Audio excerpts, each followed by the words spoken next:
এটা ভাল খবৰেৰে দিনটো আৰম্ভ হোক নে কি কয় ভাল খবৰটো এইটো হ'ব পাৰে বহুতৰ বাবে মূৰত আছে মোবাইলটো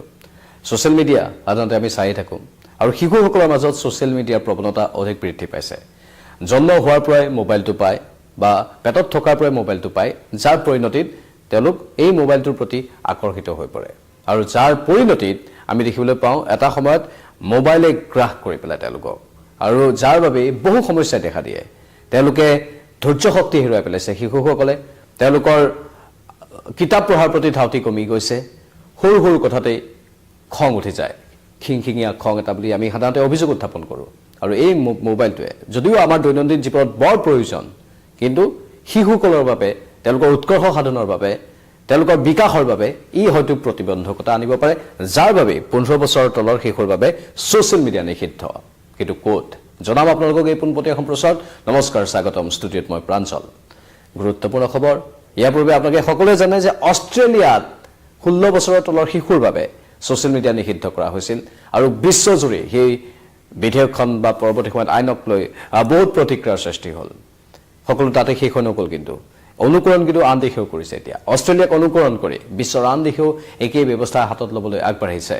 ফ্ৰান্সৰ কথা কৈছো এবাৰ ফ্ৰান্সেও ঠিক এনে ধৰণৰ এক ব্যৱস্থা লৈছে তেওঁলোকে বিধেয়ক এখন উত্থাপন কৰিছে যাতে 15 বছৰৰ তলৰ শিশুৰ ক্ষেত্ৰত সোশ্যাল মিডিয়া নিষিদ্ধ হয় এটা জ্বলন্ত সমস্যা এই সোশ্যাল মিডিয়া বা এই মোবাইলটোৱে শিশুসকলৰ বাবে এই সোশ্যাল মিডিয়াৰ গ্ৰাহত পৰি শিশুসকলৰ স্বভাৱ সলনি হৈছে সেই যেটো সহজাত প্ৰবৃত্তি থাকিব লাগে সহজ সৰল আচৰণ থাকিব লাগে খেলা ধুলা কৰিব লাগে সেই খেলা ধুলাবোৰ কমি গৈছে কোঠাৰ কোনোবাটা কোণত মোবাইলটো লৈ চাই থাকিব কাষৰ পৰা চাই থাকে চকুৰ অসুবিধা হৈ যায় আৰু যেটো চিন্তা কৰিব পৰা শক্তি থাকে সেই শক্তিটো কমি যায় সেই শিশুসকলৰ বাবে এই ব্যৱস্থা গ্ৰহণ কৰা হৈছে আমাৰ হাতলৈ যেটো ৰিপৰ্ট আহিছে বা আপোনালোকৰ বাবে কৈ দিছো ৰিপৰ্টটো মন দি শুনিব ফ্ৰান্সত 15 বছৰৰ তলৰ শিশুৰ ক্ষেত্ৰত সোশ্যাল মিডিয়া নিষিদ্ধ কৰাৰ বাবে বিধেয়ক অনুমোদন কৰা হৈছে ফ্ৰান্স চৰকাৰে অনুমোদন জনাইছে এই বিধেয়কখনত শিশুসকলৰ মানসিক স্বাস্থ্য সুৰক্ষাৰ প্ৰতি লক্ষ্য ৰাখি 15 বছৰৰ তলৰ শিশুক সোশ্যাল মিডিয়া ব্যৱহাৰৰ পৰা দূৰত ৰখাৰ চিন্তা কৰা হৈছে কেৱল যে চৰকাৰে এই বিধেয়কখন অনুমোদন জনাইছে তেনেকুৱা নহয় কিন্তু ৰিপৰ্টত সেইখিনি কথাও আছে কম কাৰণ দেশখনৰ ফ্ৰান্সৰ জনসাধাৰণৰ বেছি সংখ্যক লোকে ইয়াক সমৰ্থন জনাইছে হয়তো যদি কেতিয়াবা ভাৰততো এনে ধৰণৰ বিধেয়ক অনাৰ ক্ষেত্ৰত কোনোবাই পোষকতা কৰে বা চৰকাৰে যদি চিন্তা চৰ্চা কৰে ভাৰততো হয়তো বেছিভাগ অভিভাৱকে সমৰ্থন জনাব কাৰণ তেওঁলোকৰ সন্তানৰ ক্ষেত্ৰত সেই প্ৰতিবন্ধকতাটো হয়তো তেওঁলোকে দেখিছে কিন্তু অৱশ্যে ঘৰৰ ভিতৰত কি হয় সেইটোতো বাহিৰত গম নাপায় ঘৰৰ ভিতৰত যদি পিতৃ-মাতৃয়ে মোবাইলটো দি দিয়ে তেতিয়া আৰু স্বাভাৱিকতে ক'বলগীয়া একো নাথাকে বা কৰিবলগীয়া একো নাথাকে চৰকাৰেতো আহি ঘৰত টুকৰ মাৰি দৰ্জা খুলিটো চাব নাহে সেইটো এটা বিষয় বাৰু কিন্তু সোশ্যাল মিডিয়া নিষিদ্ধ মানে তেওঁলোকে মোবাইল ফোনটো ৰাজহুৱা স্থানত লৈ যাব নোৱাৰিব অথবা স্কুলত লৈ যাব নোৱাৰিব স্কুলত এনেও নিব নিদিয়ে কিন্তু সেই নীতি নিয়মবোৰ থাকিব কিছু প্ৰতিবন্ধকতা আনিছে মানে কঠোৰ নীতি নিয়ম প্ৰযোজ্য হ'ব শিশুসকলৰ মানসিক স্বাস্থ্য যাতে বিঘ্নিত নহয় তাৰ বাবে এই ব্যৱস্থা গ্ৰহণ কৰা হৈছে আৰু ফ্ৰান্সৰ ৰাষ্ট্ৰীয় বিধানসভাত দাখিল কৰা এই প্ৰস্তাৱ অনুমোদনৰ বাবে সিনেটলৈ প্ৰেৰণ কৰা হৈছে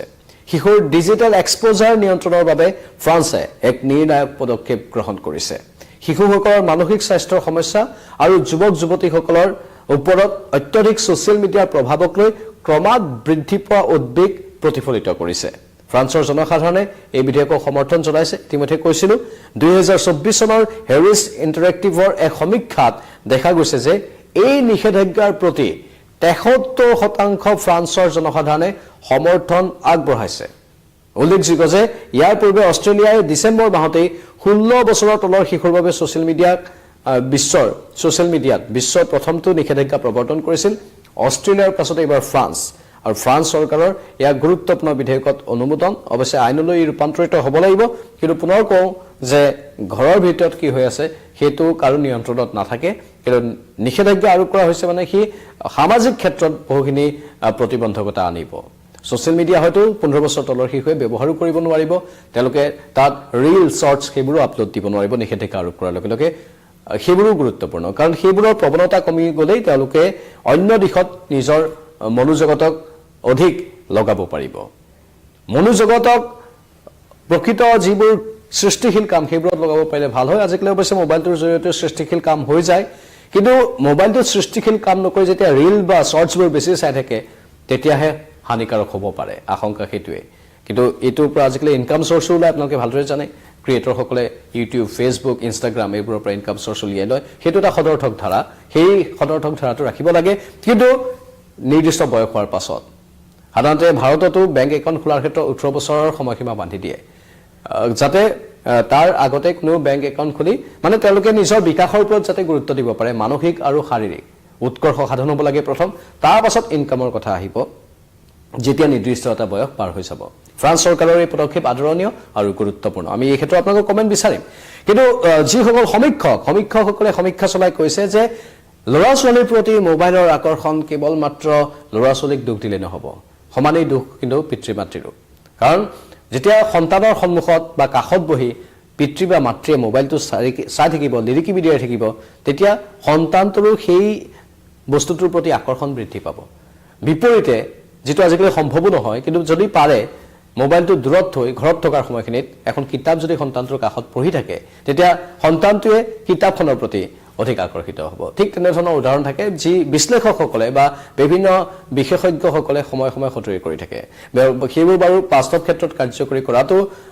প্ৰত্যেক ব্যক্তিভেদে ভিন্ন ভিন্ন হ'ব পাৰে সকলোৰে বাবে সম্ভৱ নহ'ব পাৰে কিছুমান লোকৰ বাবে হয়তো সম্ভৱ হ'ব পাৰে হেতু ব্যক্তিৰ হৈতে ইয়াৰ কিছু পাৰ্থক্য থাকিব পাৰে এইখিনি আছিল তথ্য ফ্ৰান্স চৰকাৰৰ এই গুৰুত্বপূৰ্ণ সিদ্ধান্ত 15 বছৰ তলৰ শিশুৰ বাবে সোশ্যাল মিডিয়া নিষিদ্ধৰ খবৰ আমি পুনৰ গৈছো আপোনালোকৰ কমেন্ট আপোনালোকৰ মতামত তলত দিব ভাৰততো এনেকুৱা ধৰণৰ কিবা ব্যৱস্থা গ্ৰহণ কৰিব পৰা যায় নেকি ভাৰত চৰকাৰৰ পৰৱৰ্তী সময়ত এনে ধৰণৰ চিন্তা চৰ্চা কৰিব পাৰে নেকি আপোনালোকৰ মতামত গুৰুত্বপূৰ্ণ দিব কমেন্ট বক্সত আমি সেইবোৰ পঢ়িম নমস্কাৰ